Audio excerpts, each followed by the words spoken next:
युधिष्ठिर की, सम्राट युधिष्ठिर की, सम्राट युधिष्ठिर की, सम्राट युधिष्ठिर की।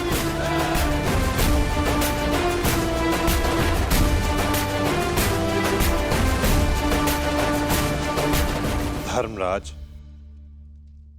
केवल एक ही वीर था जो परिवर्तन के लिए अंतिम श्वास तक लड़ा। महारथी सूर्य पुत्र कर्ण।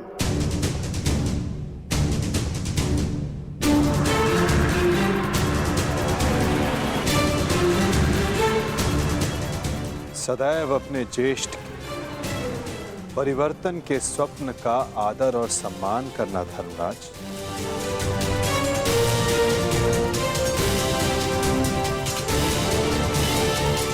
सम्राट पद पर स्थापना के पश्चात मैं पहली घोषणा करता हूं,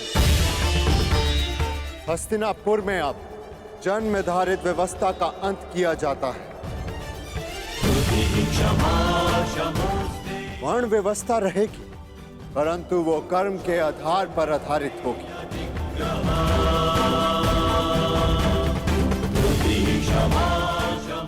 सूत हो या शूद्र हो, सबको शिक्षा का समान अधिकार दिया जाएगा और योग्यता के आधार पर काम, सम्मान और समानता का अधिकार सबको दिया जाएगा। यही धर्म स्थापना की नींव है और यही परिवर्तन का प्रारंभ। सम्राट युधिष्ठिर की, सम्राट युधिष्ठिर की, सम्राट युधिष्ठिर की, सम्राट युधिष्ठिर की। मुझे विश्वास है कि मेरे पश्चात परिवर्तन का अध्याय प्रारंभ होगा।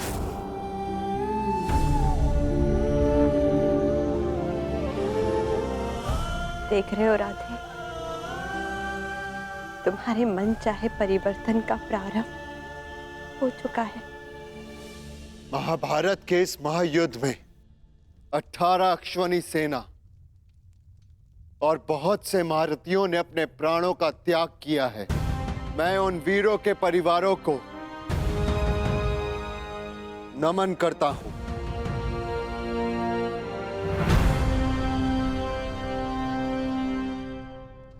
मैं सम्राट युधिष्ठिर ये आदेश देता हूं, युद्ध में सम्मिलित प्रत्येक सैनिक के परिवार को आर्थिक सहायता दी जाएगी। उनके बालकों को शिक्षा, उनके आश्रितों के लिए भरण पोषण की व्यवस्था अब सम्राट का उत्तरदायित्व है। सम्राट युधिष्ठिर की, सम्राट युधिष्ठिर की, सम्राट युधिष्ठिर की, सम्राट युधिष्ठिर की। और भ्राता कर्ण, मुझे विश्वास है कि मैं संसार में सदा राधे कर्ण के नाम से ही जाना चाहूंगा। राधे कर्ण के द्वारा सुझाए गए प्रतिरूप के आधार पर राज्य में समानता की एक नई व्यवस्था विकसित की जाएगी।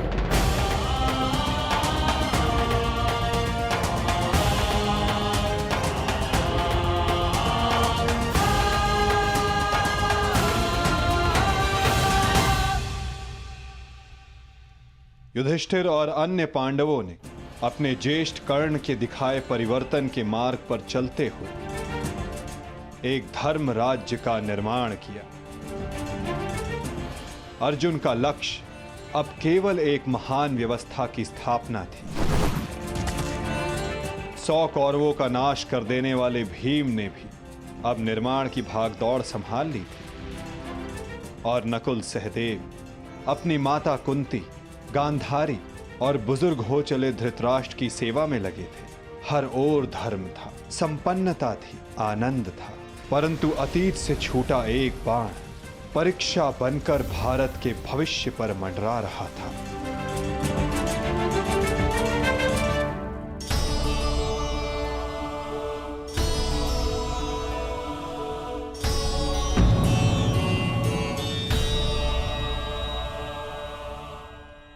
आप सबसे ज्येष्ठ हैं भ्राताश्री। इस स्थान पर आपका अधिकार है, परंतु फिर भी आप ये स्थान रिक्त क्यों रखते हैं?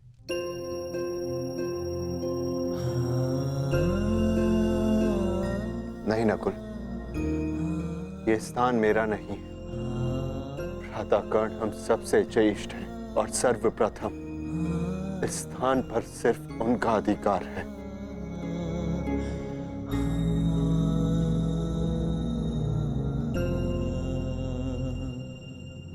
साम्राज्ञी, क्या हुआ दासी? इतनी व्यग्र क्यों हो? युवरानी उत्तरा को प्रसव पीड़ा होना आरंभ हो चुका है।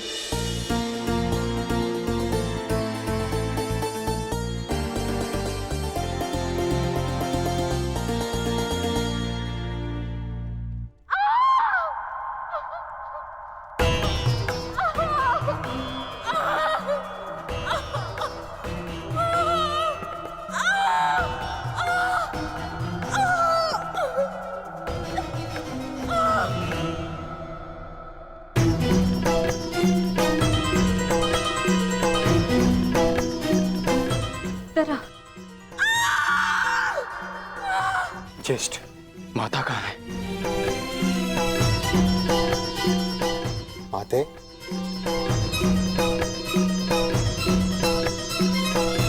माता, माता वो उत्तरा।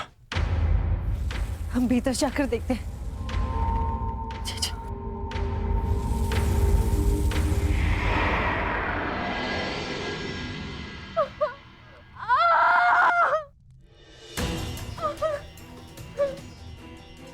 पुत्री, साहस रखो। अब और पीड़ा सहन नहीं होती माता।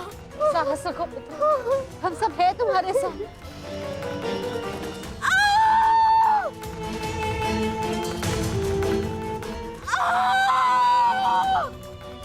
माता, प्रसव पीड़ा तो सबको होती है, परंतु उत्तरा के लक्षण गंभीर हैं।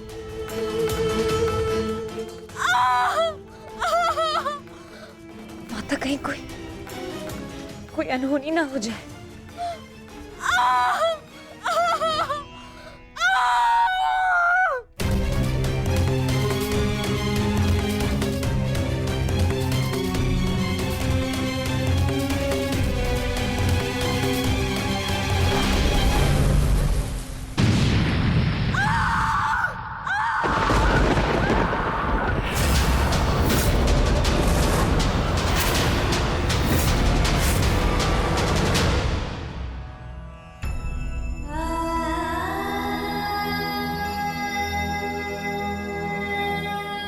ये क्या अनर्थ हो गया? अब हम क्या उत्तर देंगे उत्तरा को? उत्तरा,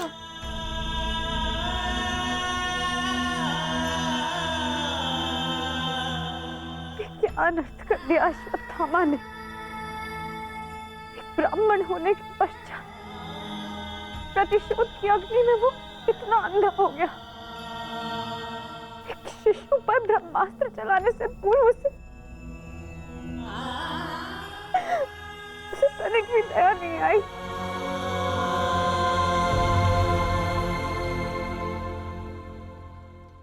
क्षमा कीजिए महाराज, किंतु हम शिशु नहीं बचा सके।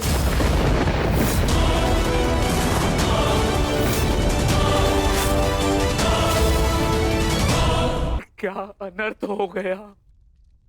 ये सब मेरे कर्मों का फल है। हे नारायण, उस बालक की सहायता करिए। इसमें उस बालक का कोई दोष नहीं है। हे नारायण, सहायता करिए। माता,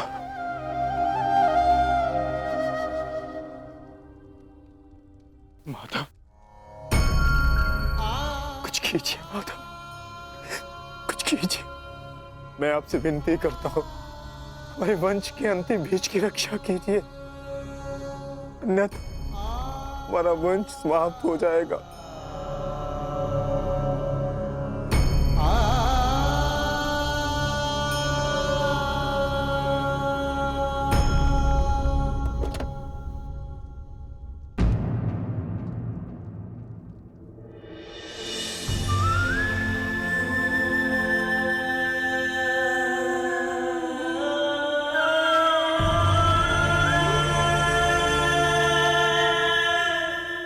ब्रह्मास्त्र विफल नहीं जा सकता याज्ञसेनी। ब्रह्मास्त्र का संधान हुआ है तो उसका परिणाम निकलना भी निश्चित है।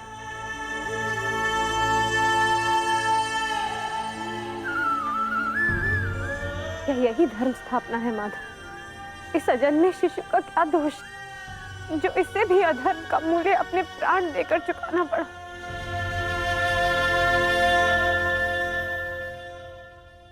एक पापी के पाप का फल निरीह उत्तरा क्यों भुगतेगी?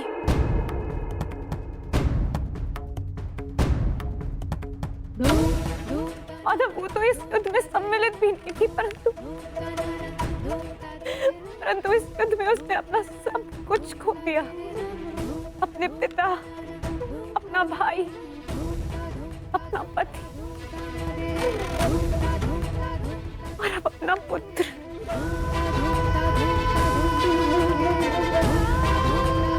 ये कैसी धर्म स्थापना है माधव?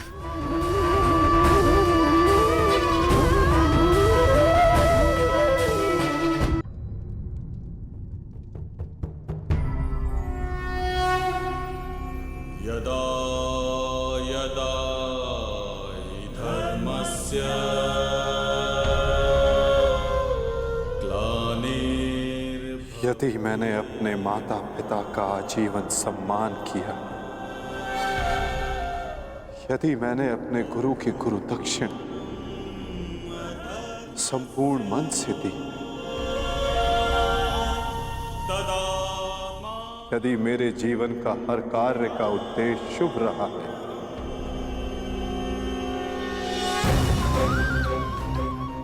यदि मैंने धर्म स्थापना के लिए संपूर्ण प्रयास किया है,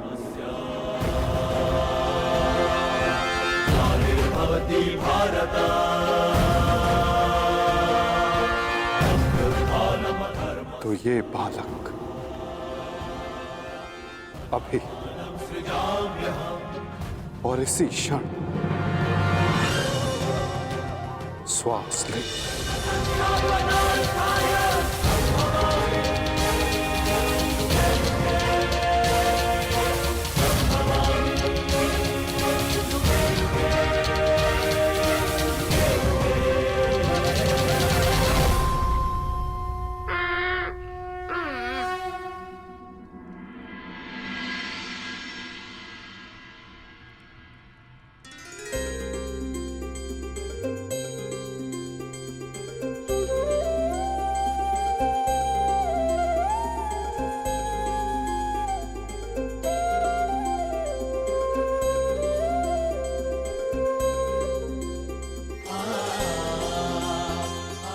अपने जीवन की सबसे कठिन परीक्षा में सफल हुआ है ये बालक। ब्रह्मास्त्र की कठिन परीक्षा में खरा उतरा है ये बालक, जो धर्म स्थापना का मुख बनेगा।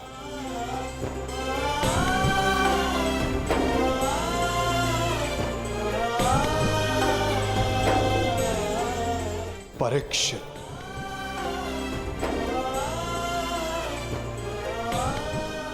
हाँ याज्ञसेनी, इस बालक का नाम परीक्षित होगा। विशाली! विशाली! विशाली!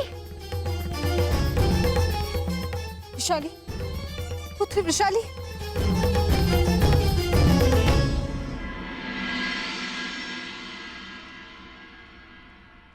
बधाई हो सम्राट।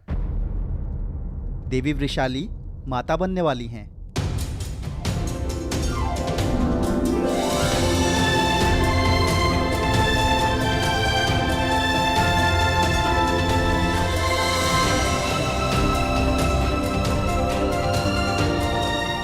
प्रभु को कोटि कोटि धन्यवाद। आज एक दिन में दो शुभ समाचार मिले। अब परिवर्तन के दो सूर्य चमकेंगे हस्तिनापुर।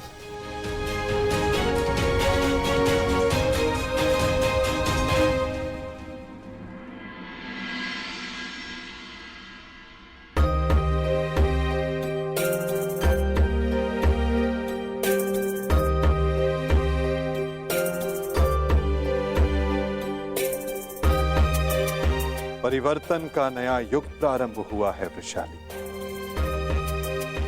प्रसन्न हो जा कि सूर्य पुत्र को तर्पण देने वाला इस संसार में आने वाला है।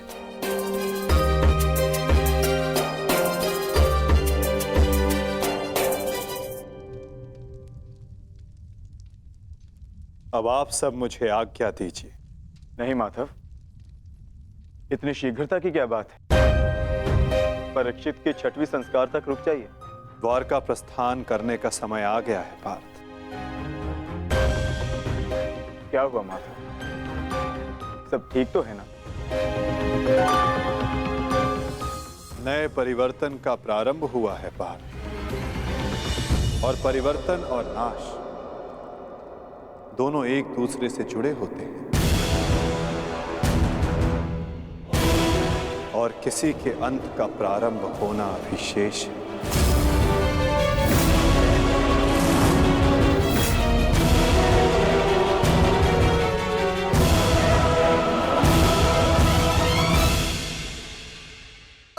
बचाओ बचाओ बचाओ बचाओ बचाओ।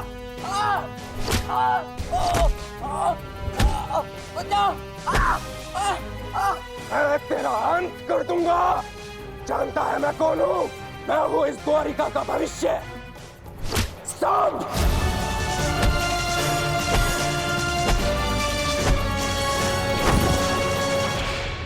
ये क्या दशा बना रखी है सांब? दिन प्रतिदिन तुम्हारा व्यवहार अशुभनीय होता जा रहा है। संभालो स्वयं को।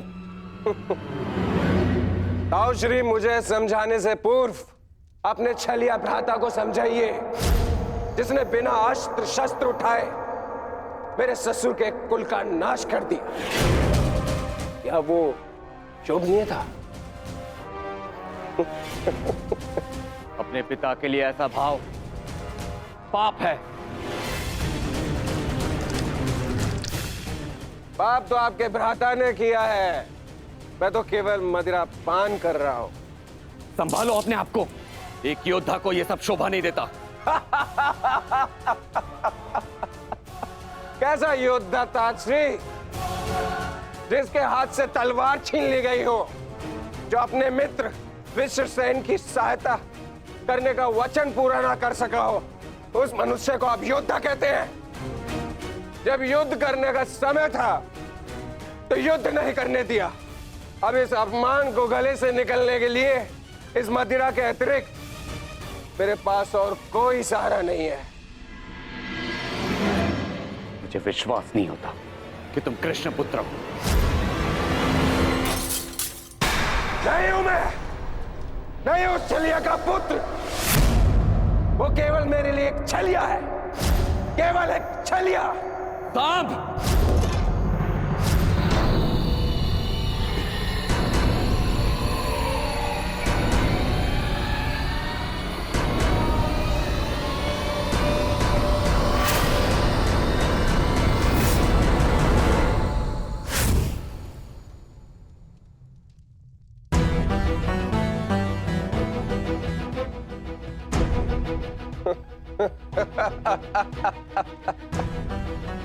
आइए आइए आइए द्वारिकाधीश, आइए। स्वागत है आपका, स्वागत है। लौट आए आप। करा इस आर्यव्रत के सभी महारथियों का अंत।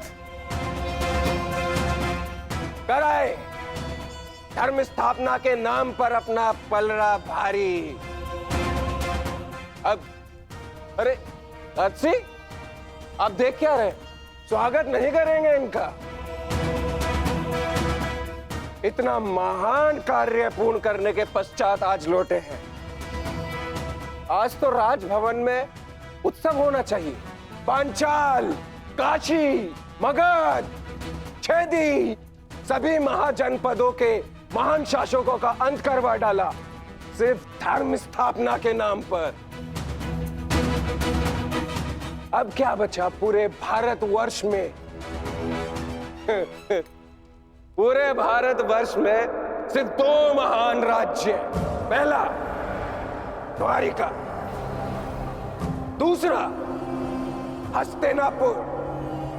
और हस्तिनापुर का महान शासक धर्मराज युधिष्ठिर पहले से ही अपने चारों भाइयों के साथ इनके तलवे चाटता है।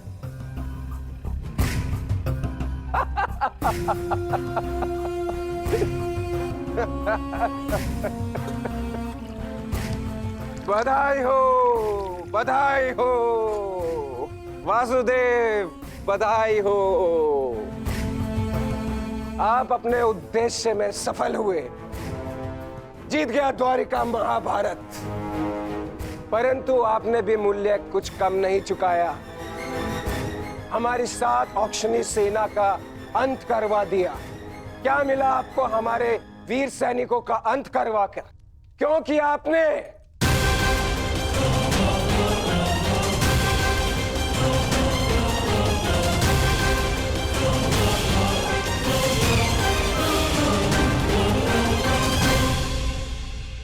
उन सैनिकों ने केवल अपने कर्तव्य का पालन किया था सांब। युद्ध लड़ा, अनेकों को मारा और स्वयं वीर गति को प्राप्त हो गए।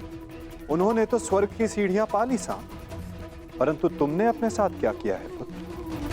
तुमने तो स्वयं के जीवन को ही नरक बना डाला है।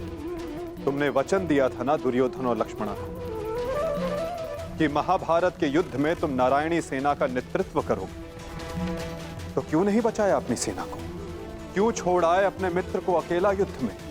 क्यों साथ नहीं दिया अपने मित्र का साथ? केवल अपने प्राण बचाने के लिए? यदि मैं अपने मित्र की सहायता नहीं कर सका तो केवल आपके कारण। आपने रोका था मुझे। मैंने तुम्हें रोका नहीं था साम, केवल विकल्प दिए थे। विकल्प? विकल्प यार में आपने मुझे भयभीत किया था। भयभीत नहीं किया था साम, मैंने केवल तुम्हें यदुवंशी के नियम स्मरण करवाए थे कि यदि नारायणी सेना परास्त होती तो उसके साथ नारायणी सेना का सेनापति अपनी उपाधि खो देता है। विकल्प मैंने अर्जुन और दुर्योधन को भी दिए थे। दुर्योधन ने युद्ध करना चुना और अर्जुन ने धर्म स्थापना। और तुमने युद्ध में भाग ना लेना चुना सांब।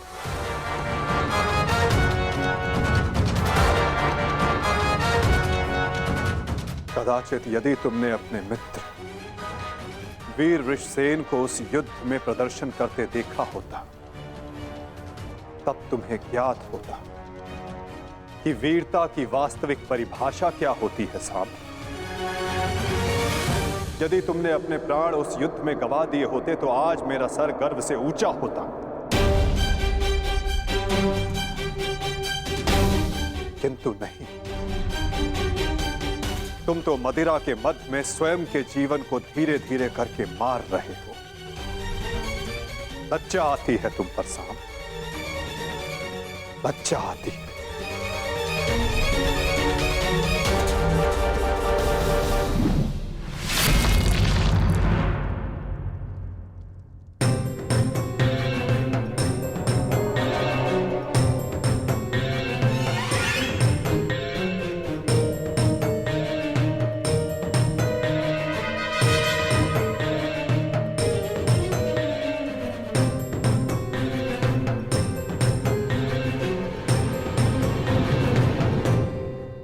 प्रणिपात पिताश्री।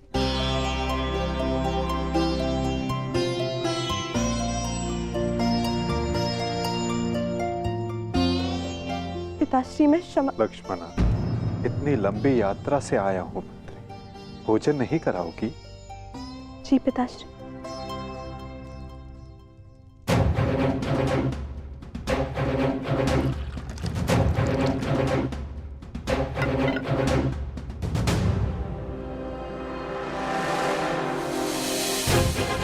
तुमने वचन दिया था ना दुर्योधन और लक्ष्मण को कि महाभारत के युद्ध में तुम नारायणी सेना का नेतृत्व करोगे। क्यों छोड़ आए अपने मित्र को अकेला युद्ध में? क्यों साथ नहीं दिया अपने मित्र का साथ? केवल अपने प्राण बचाने के लिए? यदि तुमने अपने प्राण उस युद्ध में गवा दिए होते तो आज मेरा सर गर्व से ऊंचा होता। लज्जा आती है तुम पर साम, लज्जा आती है। अपने क्रोध को शांत करो साम। कैसे करूं मैं खुद को शांत? पिता होकर सदैव मेरा मस्तक दूसरों के सामने झुकाता है, और आज भी तो यही किया उन्होंने। लाओ, मुझे दो मित्र।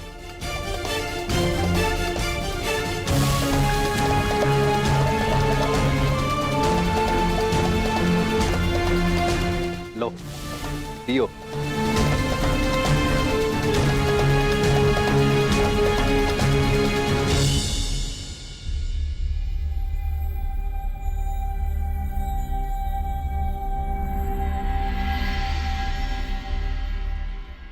भोजन आराम कीजिए पिताश्री।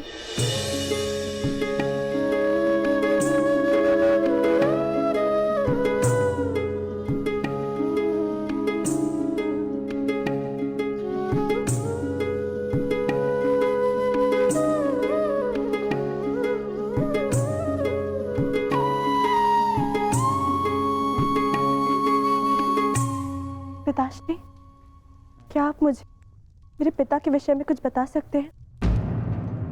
युद्ध में क्या हुआ था?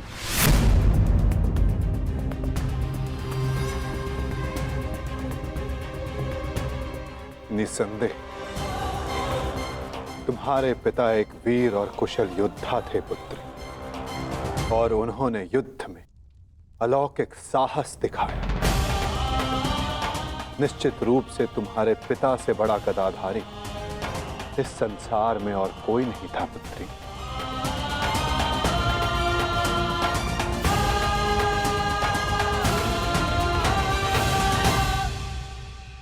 यदि ये सत्य है तो उन्हें ये संसार छोड़ के क्यों जाना पड़ा पिताश्री? हमारे कर्म और हमारे चयन हमारी नियति निर्धारित करते हैं। कुछ भावों में और कुछ वस्तुओं में अधर्म का वास होता है।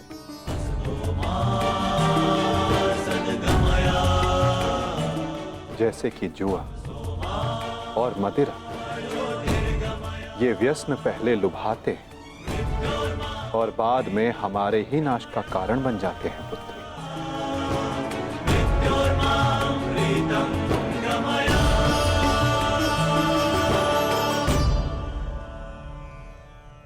लो मित्र, पियो।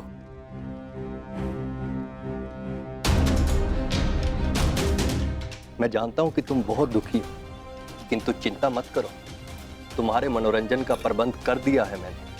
कैसा मनोरंजन?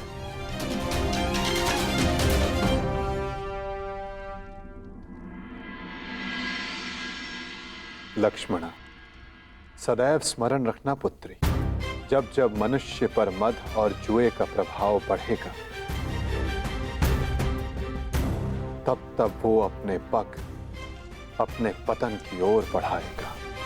संभल कर मित्र, आज का विनोद तुम्हारे मन की सारी कड़वाहट बाहर कर ले जाएगा। एक मद्दांध व्यक्ति सबसे पहले अपने बड़ों का आदर करना भूलता है, उनका अपमान करता है, उनका उपहास बनाता है, और उसके पश्चात वहीं से उसका अंत प्रारंभ हो जाता है।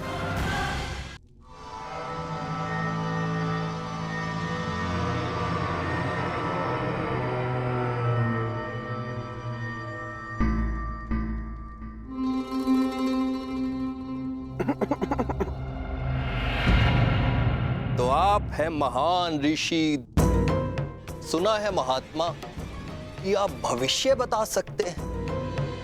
बड़ी प्रशंसा सुनी है आपकी। क्या जानना चाहते हो?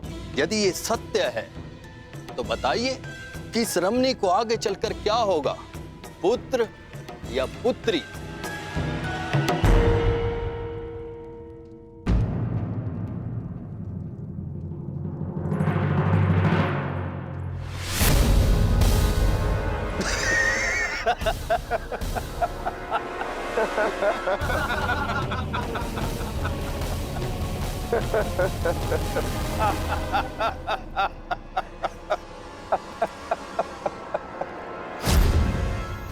और समय बताना मत भूलिएगा महाराज। यदि आपकी भविष्यवाणी सत्य नहीं हुई तो आप अपनी बाकी की तपस्या हमारी बंदी गृह में पूर्ण करेंगे।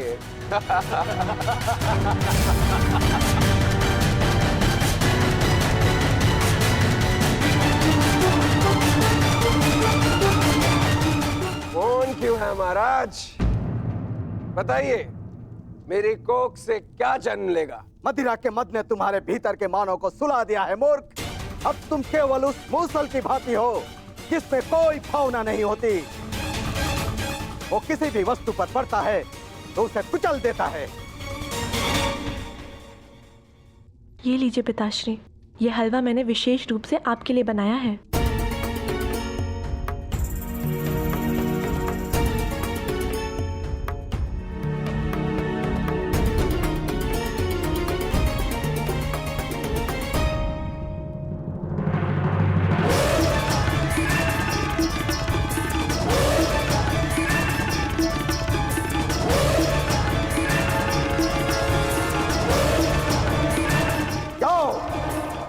ठीक एक सप्ताह के पश्चात तुम्हारे पेट से मूसल ही उत्पन्न होगा जो तुम्हारे वंश के विनाश का कारण बनेगा। जिस मदिरा के मद में तुमने मेरा अपमान करना चाहा, वो मदिरा तुम्हारे नाश का कारण बनेगी।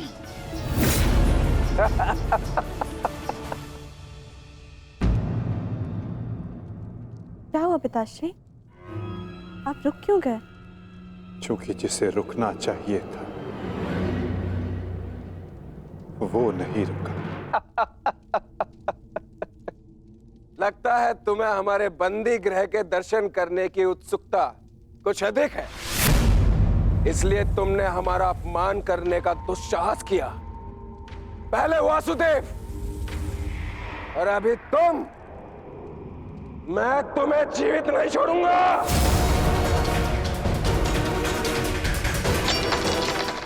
अरे ये क्या कर रहे हो मित्र? शांत हो जाओ और इनसे क्षमा मांगो ताकि अपना श्राप वापस ले ले। ये क्या कह रहे हो तुम? इस पाखंडी से क्षमा मांगो? ये एक पाखंडी है। भला कभी किसी पुरुष के कोख से कुछ जन्मते हुए देखा है? ऐसे ढोंगी साधु से डरने की कोई आवश्यकता नहीं।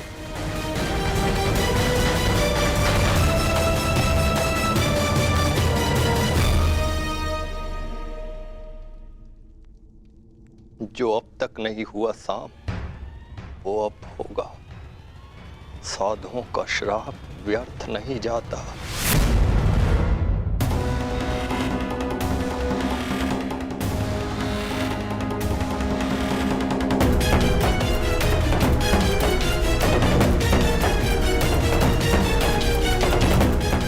मुझे क्षमा करना पुत्री। कदाचित मैं तुम्हें कह सकता सदा सौभाग्यवती भव।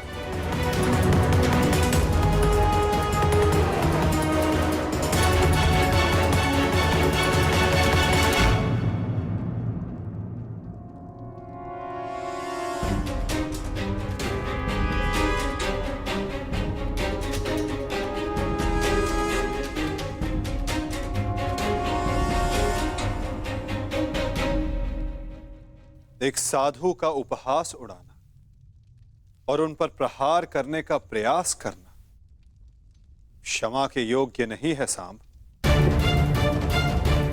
आपने तो सृष्टि के सभी महारथियों और अनेकों सैनिकों का वध करवाया। क्या वो क्षमा के योग्य है?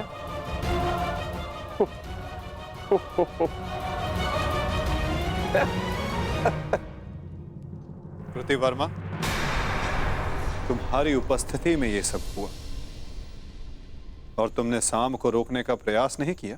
क्षमा चाहता हूं वासुदेव, हम तो केवल विनोद करना चाहते थे। मुझे अनुमान भी नहीं था कि बात इतनी आगे तक बढ़ जाएगी।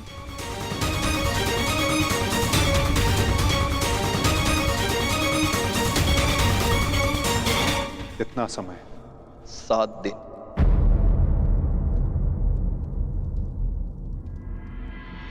सात दिन बाद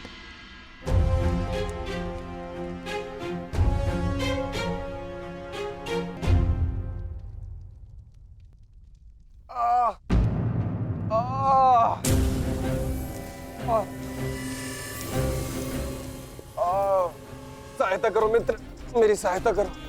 अत्यधिक पीड़ा हो रही है। कैसी पीड़ा हो रही है तुम्हें? लगता है उस साधु का श्राप मुझे लग गया है। आज 7वां दिन है और ये देखो मेरे पेट में अत्यधिक पीड़ा हो रही है। जाओ, आज से ठीक 1 सप्ताह के पश्चात तुम्हारे पेट से मूसल ही उत्पन्न होगा, जो तुम्हारे वंश के विनाश का कारण बनेगा।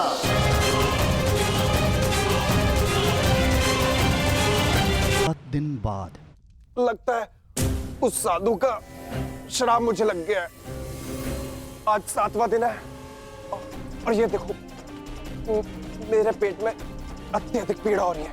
जाओ, आज से ठीक 1 सप्ताह के पश्चात तुम्हारे पेट से मूसल ही उत्पन्न होगा, जो तुम्हारे वंश के विनाश का कारण बनेगा।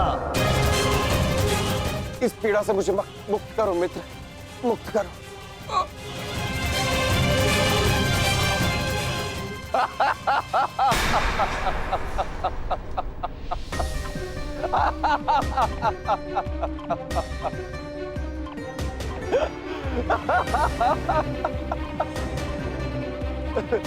तुम कितने बड़े मूर्ख हो मित्र।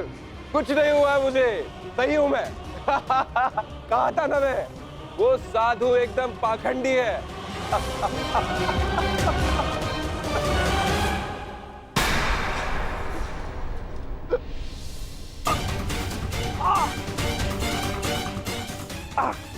काम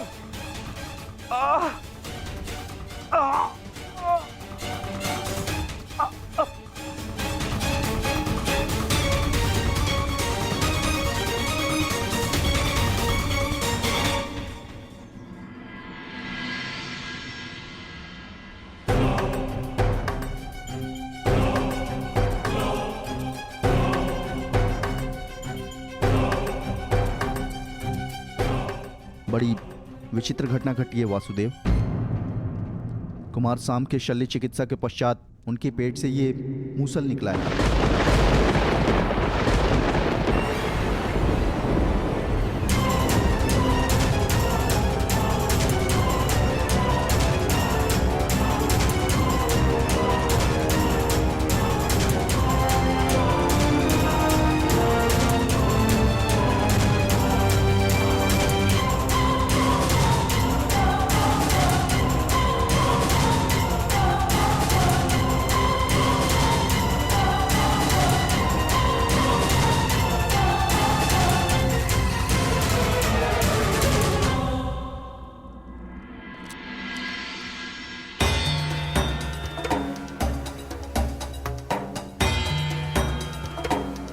कुमार अब स्वस्थ हैं बलभद्र।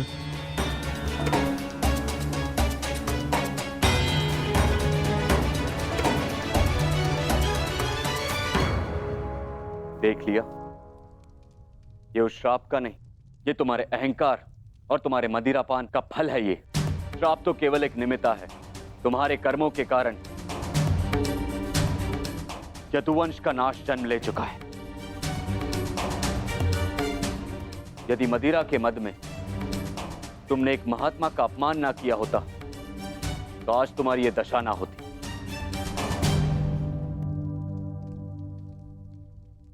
अब कुछ नहीं हो सकता था। मनुष्य को अपने कर्मों का फल मिलता ही है,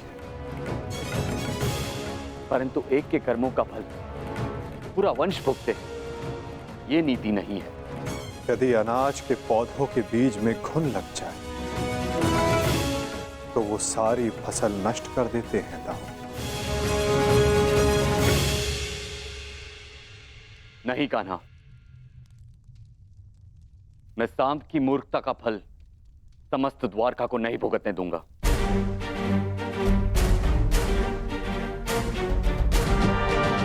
आप इस मूसल का क्या करेंगे दाऊ?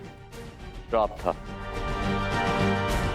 कि मदिरा पान के कारण द्वारका का नाश होगा।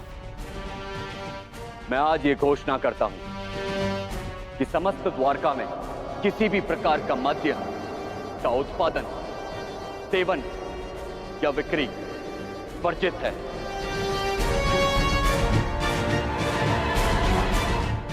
और रही बात इस मूसल की, तो इसका उपाय है मेरे पास।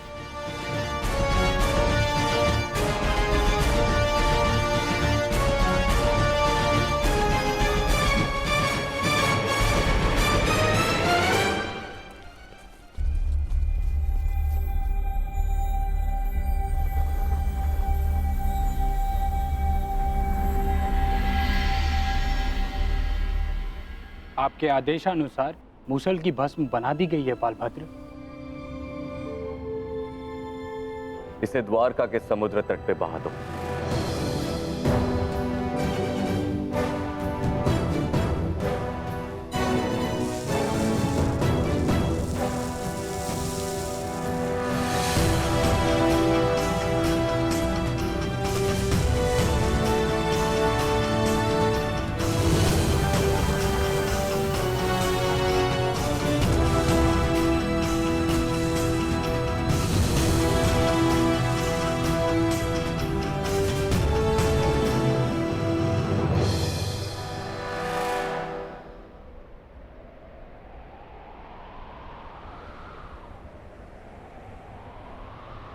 दाऊ, हमारे कर्म ही हमारी नियति निर्धारित करते हैं, केवल सांब के कर्म ही नहीं। कुछ श्राप हैं।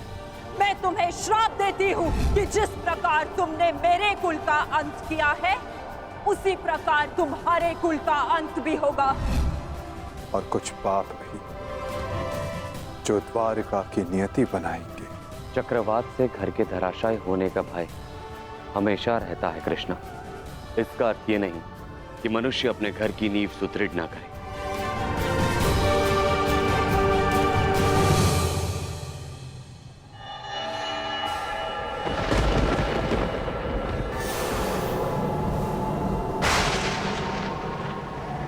जब नींव गल जाती है दाऊ, तो भवन का धराशायी हो जाना निश्चित होता है। द्वारका का अंत समीप है।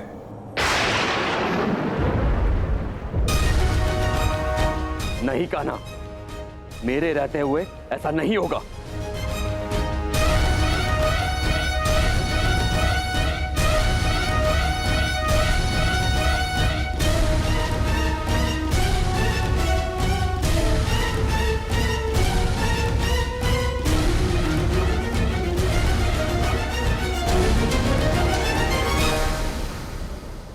समय किसी की नहीं सुनता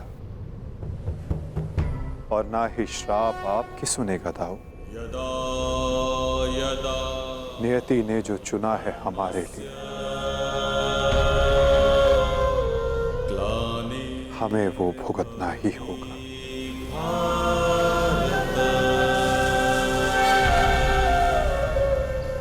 अभ्युत्थानम् अधर्मस्य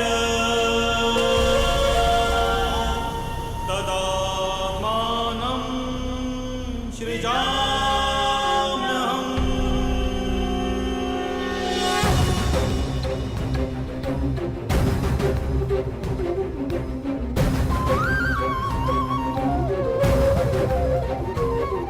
हर एक सरकंडे में एक आहुति छिपी है दाऊ। किसी की मृत्यु तो किसी की मुक्ति।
मेरा स्वप्न है कि हस्तिनापुर में एक गुरुकुल हो, जहां पर बालकों की भांति बालिकाएं भी युद्ध शिक्षा में पारंगत हों और अपनी सुरक्षा करना सीखें। अति उत्तम विचार है पुत्री।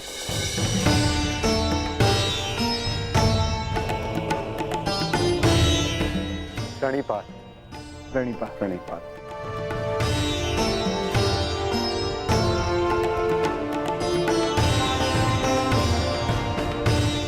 यदि प्रत्येक स्त्री अपनी सुरक्षा में समर्थ हो जाए तो कोई भी पुरुष उस पर अत्याचार नहीं कर पाएगा।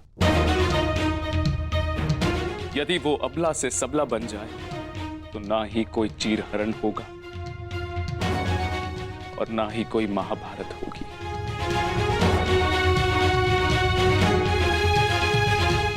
ज्येष्ठ पिताश्री, आपने स्मरण किया?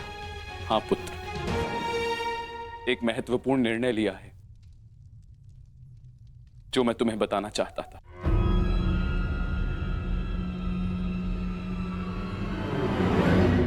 गांधारी,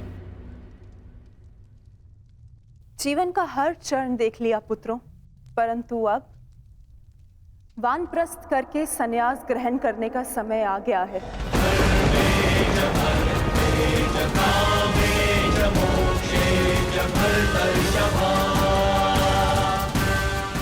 हाँ पुत्र, युधिष्ठिर जीजी और मुझे विदा लेने की आज्ञा दे।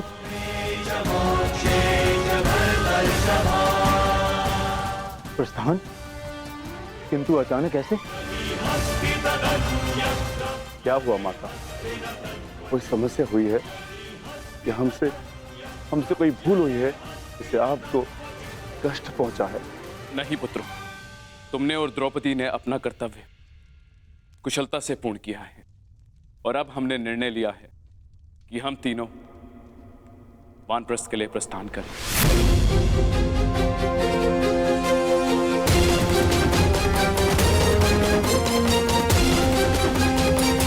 कि हम तीनों वानप्रस्थ के लिए प्रस्थान करें।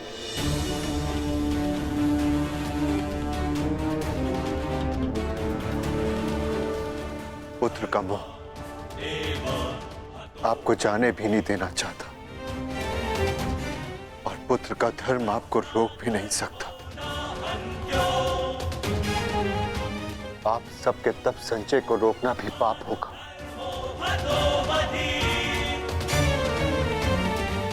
आदेश दीजिए ज्येष्ठ पिताश्री। व्यवस्था हो जाएगी।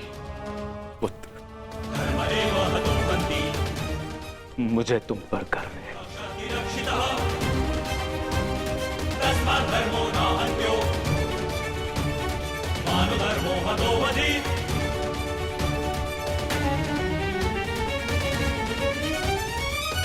परंतु हम आपको ऐसे नहीं जाने दे सकते।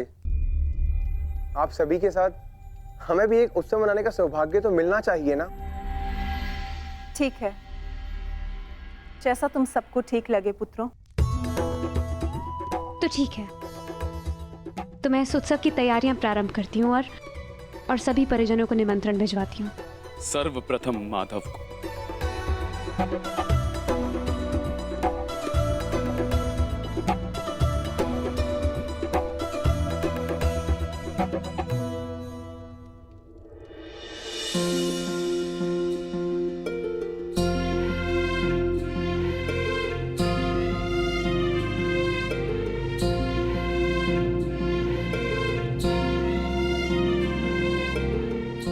सखी ने निमंत्रण दिया है, स्वीकार करना ही पड़ेगा।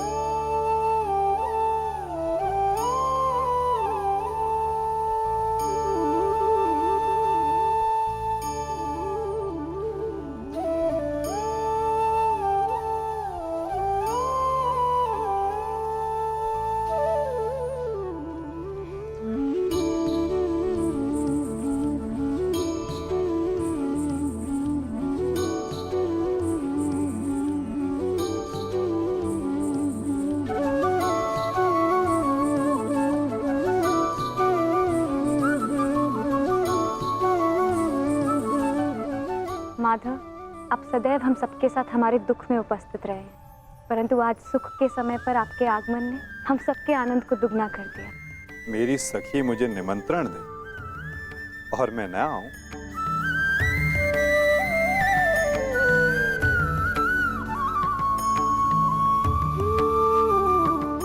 तुम सबका परिश्रम स्पष्ट दिखाई दे रहा है। जब प्रेरणा देने वाला शुभ हो तो परिश्रम का फल भी शुभ ही होता है माधव। आइए माधव, अपना स्थान ग्रहण करें।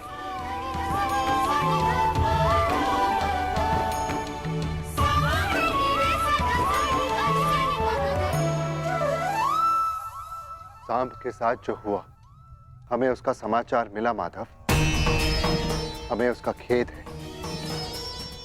कुमार सांब के शल्य चिकित्सा के पश्चात उनके पेट से ये मूसल निकला है। समय का चक्र और नियति को कोई नहीं रोक सकता धर्मराज। परंतु मुझे सदा खेद रहेगा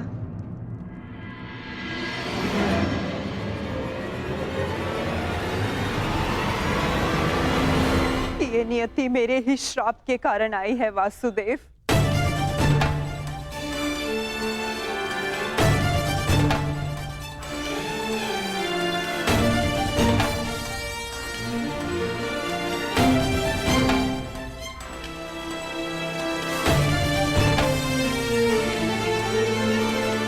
प्रणिपात राजमाता।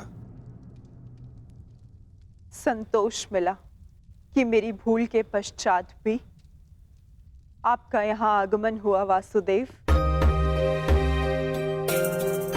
नहीं राजमाता, मैं आया क्योंकि मेरा यहाँ उपस्थित होना आवश्यक था। मुझे क्षमा कर दीजिए वासुदेव। बीते समय पर शोक मनाने से कोई लाभ नहीं।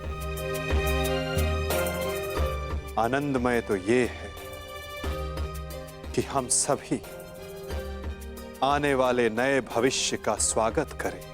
कैसा भविष्य माधव? बधाई हो सम्राट, महारानी वृषाली ने पुत्र को जन्म दिया है।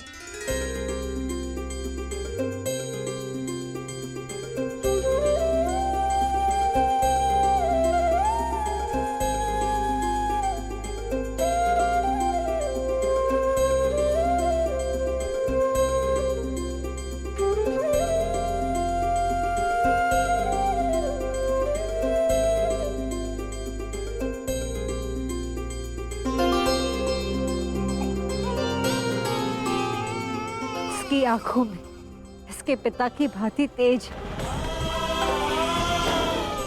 कल्याण हो। बुआ श्री, इस बालक का नामकरण कीजिए।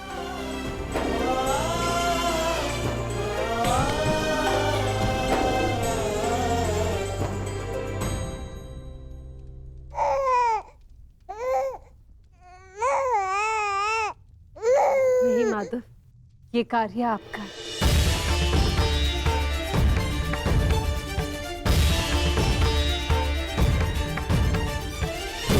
क्षमा शमोस्तेयम् शौचमिन्द्रिय निग्रहा। क्षमा शमोस्तेयम् शौचमिन्द्रिय निग्रहा। निर्विद्या सत्यं क्रोधो दशकं धर्मलक्षणम्। मित्र कर्ण के एक वीर पुत्र का नाम वृषसेन था और इस वीर बालक का नाम है राधे कर्ण पुत्र वृषकेतु। वृषकेतु, वृषकेतु, वृषकेतु।